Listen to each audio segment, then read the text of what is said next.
Y es lo curioso, a pesar de que Bitcoin, pues era un proyecto con el propósito de tener un sistema económico descentralizado, curiosamente la desaparición de su figura central ahora los tiene como en completo caos, ¿no?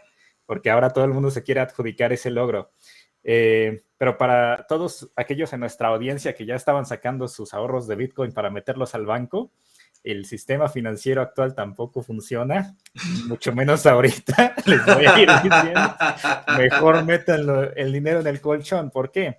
Creo que durante la última semana, de las últimas 2 semanas, 3 grandes bancos han caído, siendo estos Silvergate, Silicon Valley Bank y Credit Suisse, a causa de pues, problemas de malos manejos financieros que lamentablemente el editor no comprende completamente.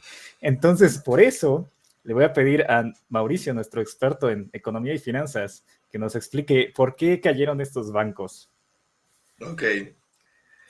De hecho, son 4 bancos los que Ah, tuvieron estos caray. conflictos. Sí, sí, sí, sí. Sí, sí, sí, estuvo tremendo. Los bancos que han quebrado son Silicon Valley Bank, Signature Bank, Silvergate Bank y Credit Suisse no quebró, pero podemos contarlo como tal. En un momento explico por qué. Todo esto comienza con Silicon Valley Bank. Cometieron un error gigantesco. Nacer. Sí.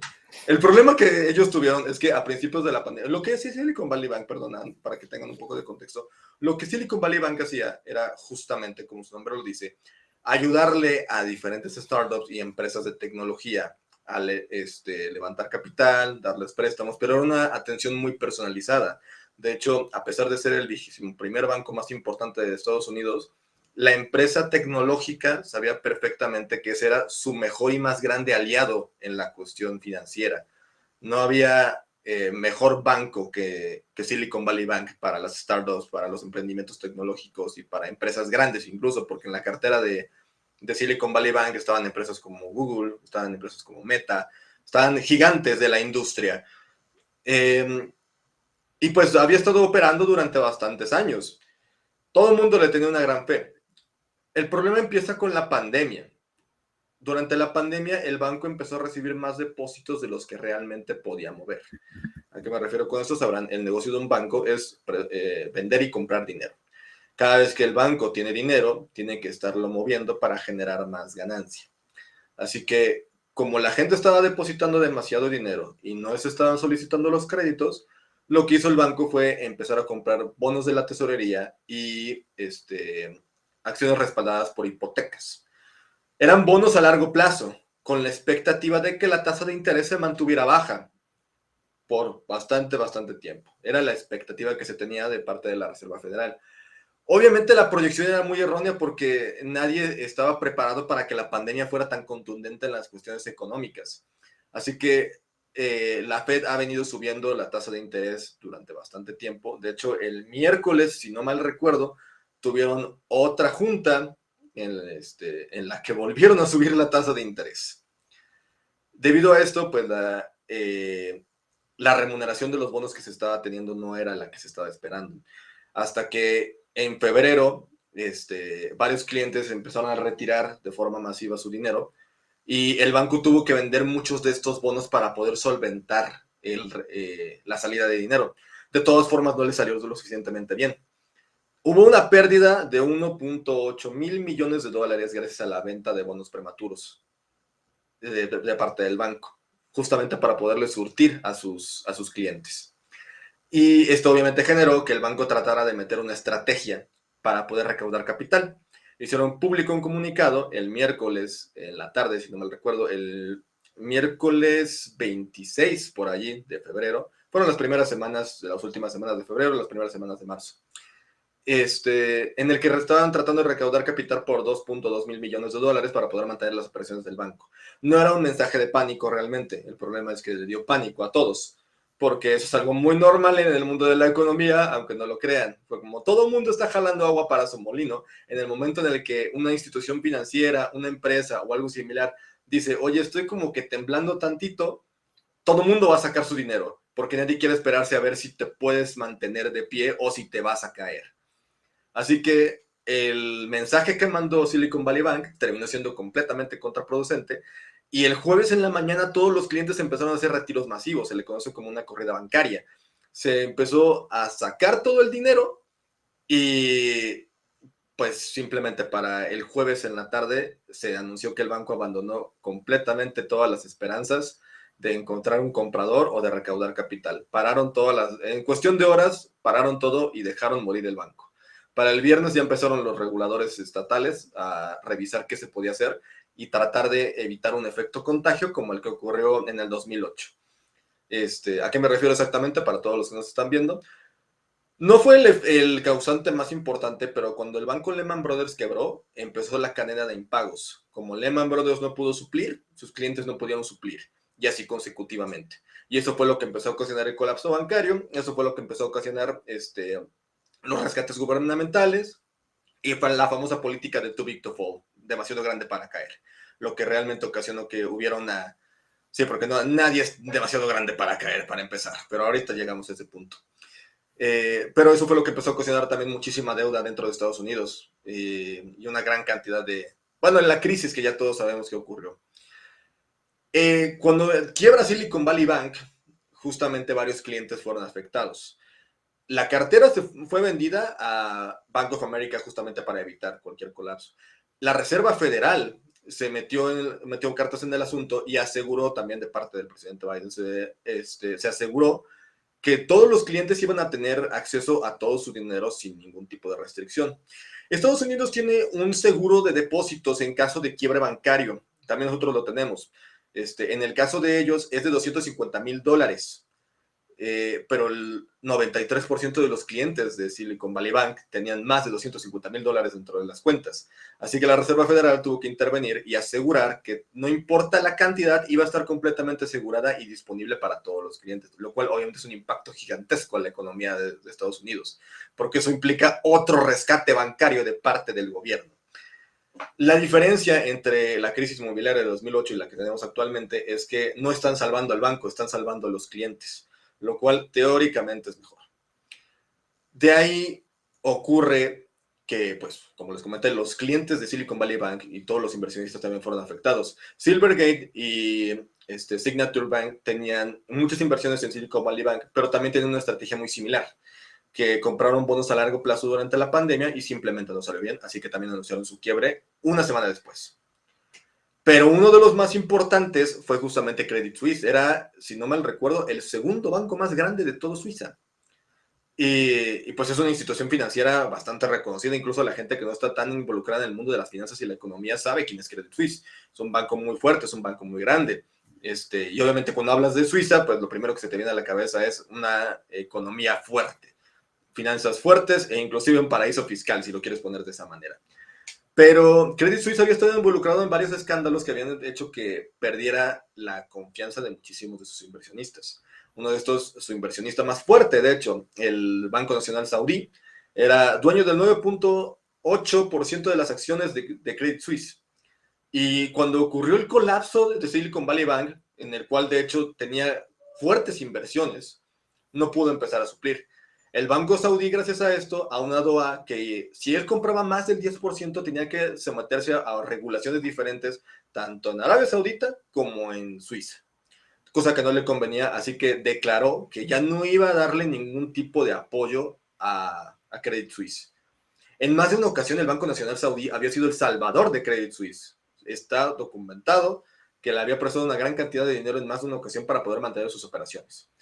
Y cuando ocurre este colapso, empiezan pues la cadena de impagos, obviamente. A pesar de que se trata de evitar, los colapsos y las cadenas son inevitables. La inversión estaba allí y ahora ya no está. Por ende, Credit Suisse tuvo que solicitar un rescate al Banco Nacional de Suiza por alrededor de unos 50,000 millones de euros para mantener operaciones. No se quitan de cerca esa noticia, por desgracia, pero hasta no tengo entendido, de hecho, Credit Suisse ya fue comprado por otra institución. Es tan grande fue el colapso que tuvo que ser vendida a otra institución. Así que, pues el sistema bancario, todos sabemos que el sistema bancario es de cristal, justamente por la gran cantidad de correlaciones que se tienen entre inversiones y entre movimientos. El sistema bancario es completamente de cristal, pero el hecho de que se tenga que intervenir de forma gubernamental para salvar este sistema que es prácticamente un edificio de cartas y que cualquier soplido lo puede terminar tirando un impacto muy fuerte a la economía, aunado a que la Reserva Federal puede, ya dependerá del comentario de cada quien, pero la estrategia que están tomando ha sido sumamente violenta sobre las políticas monetarias y los mercados financieros. Cada vez los afecta más, pero si no siguen subiendo la tasa de interés, no van a poder pelear contra la inflación. Eh, pero si la reducen, eso estimularía el mercado y crearían una burbuja financiera, lo cual puede ser incluso peor posteriormente porque estás tapando el sol con un dedo y posponiendo el problema. Eso es lo que está pasando actualmente con los colapsos bancarios que hemos visto. Sí, mira, justamente como dices, pues el sistema financiero pues básicamente funciona con pegamento y fe y rezos a cualquier dios pagano de tu preferencia. Este, lamentablemente así es la situación y pues no mejora en lo absoluto cuando hay pues un mal manejo como en casos de lo que pasó con Silicon Valley Bank, que pues hicieron un mal movimiento de administración y pues salió caro. ¿Qué nos dices tú, Cermeño? Sí, la dichosa mano invisible, ¿no? Y los mitos de libre mercado. Algo que sí me llama un poco la atención en esta ocasión es que no se busca rescatar los bancos, sino a los usuarios. Y regresando un poquito a la parte de la precarización, de la banda ya precarizada, es una buena noticia porque no se va a proteger la institución tal cual, sino a las personas, como pasó en México con el dichoso FOBAPROA, que pues seguimos pagando a las personas, ¿no? Rescatando estos bancos y que cuando hay un programa populista en el que se busca rescatar a los grupos vulnerables, pues todo el mundo se va encima, pero cuando se trata de rescatar a esas instituciones tan grandes que cometieron errores operativos y que se están llevando entre las patas a todos sus usuarios, ahí pues no es populismo, ahí son rescates financieros, ¿no? Entonces, sí es importante eso, ¿no? Que ya las empresas, las grandes corporaciones, empiezan a pagar los errores que ellos cometen y pues si tienen que quedarse en la pobreza porque pues así lo hicieron, pues ni modo, ¿no? Y el usuario es el que se tiene que rescatar, porque, y regreso al caso mexicano, que es el que puedo conocer, si mi tarjeta de repente el fin de semana me dejó sin dinero y no hay sistema y no puedo reclamar hasta el lunes que abren las sucursales porque atención al cliente nunca tienen las facultades para atender realmente tu problema, pues te quedaste 2 días sin dinero y tuviste que pedir prestado y tal vez hasta lo van a dar con un pequeño interés, aunque sea un par de días, y vas a tener que tú pagar de tu dinero un error de un servicio que debió de haberte atendido. Sin embargo, cuando tú dejas de pagar tu tarjeta por un día, uno, ya te fuiste a buró, que es lo menos malo, ¿no? Pero dos, pues te cobran un interés sobre interés. O sea, y a ti cuando ellos son los que se equivocan y tú tuviste que estar consiguiendo y tú tuviste que estar moviendo y tú tuviste que gastar de más para arreglar esto o que no sirvieron sus cajeros y tuviste que irte a otro y pagar una comisión, eso nadie te lo regresa. Cuando ya estas empresas empiezan a ver que realmente el que tiene el derecho es el usuario y que ellos deben de respaldar las operaciones que el usuario necesita, porque es lo que están vendiendo al final del día, facilitarte la vida financiera, ¿no? Y cuando no lo están haciendo, pues ellos tienen que cubrir sus errores. No voy a decir que tener un castigo, ¿no? Sino cubrir sus errores. Porque tú como usuario te equivocas y porque a veces hasta se te va la fecha de pagar por una cuestión de calendario de, no era el viernes, pues sí, carnal, ayer fue viernes, pero porque estás en otras ondas piensas que es jueves, ¿no? O porque estás de vacaciones y se te fue la onda, o porque lo tenías domiciliado y se te perdió la tarjeta y ya no domiciliaste la nueva y el servicio te rebote el pago. Entonces son errores que como usuarios tienes y el banco le vale gorro y te cobra todos esos errores. Entonces, pues qué bueno que ahora sean los bancos y los que administran esos bancos, porque los bancos, pues al final del día es un ente inexistente como tal, bueno, es un ente ficticio, operado por personas reales, y esas personas reales pues también tienen que cubrir las consecuencias de los errores de sus acciones. Entonces, como yo lo veo como usuario. Eso, pues tienes un buen punto. Nada más hay una cosita de vital importancia en eso, pero a ver, cuéntanos primero, Mauricio, ¿cuál es tu opinión al respecto? Tiene mucho sentido lo que estás diciendo realmente, pero ¿cómo te lo explico? Literalmente es un concepto que ya se conoce, pero parafraseado. ¿A qué me refiero? O sea, esto no es robo, solamente es un préstamo que no pediste, por así decirlo. Eh, o más específicamente, y es muy cierto, actualmente la Reserva Federal y el gobierno de Estados Unidos no está buscando salvar a la empresa, a la institución bancaria, sino respaldar a los usuarios. Pero literalmente estamos hablando de que sigue siendo con dinero de los contribuyentes, porque el gobierno es una empresa que no genera. ¿Y de dónde crees que salió el dinero que está utilizando la Reserva Federal para salvar a los clientes? O sea, para salvar empresas que ni siquiera consumo, podría ser un ejemplo. Para salvar startups de las que ni siquiera he escuchado, podría ser una queja que ponen los estadounidenses. No he visto, de hecho, protestas al respecto de ello, porque podría ser que se manejó de una manera tan humana que la gente está entendiendo, vaya, ahora el gobierno no le importa las instituciones que cometen errores, porque realmente cuando fue la quiebra de Silicon Valley Bank, de hecho hay una demanda sobre los directivos de parte de los accionistas e inversionistas, debido a que ellos aseguran que el banco no fue claro con respecto de cómo podía afectar la tasa de interés al respecto de las operaciones del banco. Aunado a, y esto ya se los dejo sobre la mesa para que saquen sus propias conclusiones, el CEO y el director financiero vendieron un total de 12,000 acciones 10 días antes de la recaudación, antes del quiebre. Así que suena sospechoso. Pero vamos a dejarlo allí porque ese proceso todavía no está bajo la mira de las autoridades estatales. Pero podría estarlo, porque el movimiento que hicieron parece estar dentro de, por así decirlo, la compraventa o el uso de la información confidencial. Parece estar dentro de, así que no pasaría absolutamente nada, pero de todas formas se podría investigar. A lo que voy es que, de todas formas, aunque lo hayan manejado de una manera humana y dijeran, ahora el gobierno le importa más el usuario que la empresa, para empezar, los usuarios que tenía Silicon Valley Bank eran empresas.